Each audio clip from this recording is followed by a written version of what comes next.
What's the most brutal comeback you've ever heard? When my younger brother was about 13, I noticed he had come home from school with a bit of a black eye and I asked him how he'd gotten it. He wouldn't tell me what had happened and I thought he seemed a bit ashamed when I asked him about it, so I assumed he'd lost a fight and I left it alone.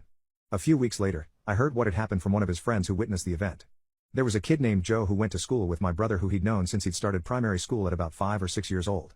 Now Joe was a bit of a jerk, his father had died at a young age.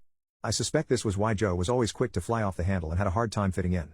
He had a reputation for winding people up and generally being a pain in the ass when he was around.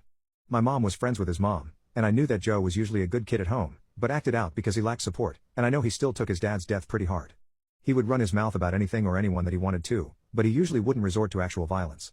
A few days before the incident, our father had just gotten a bonus from work and bought himself a sleek new sports car which has a bit of a feminine look to it.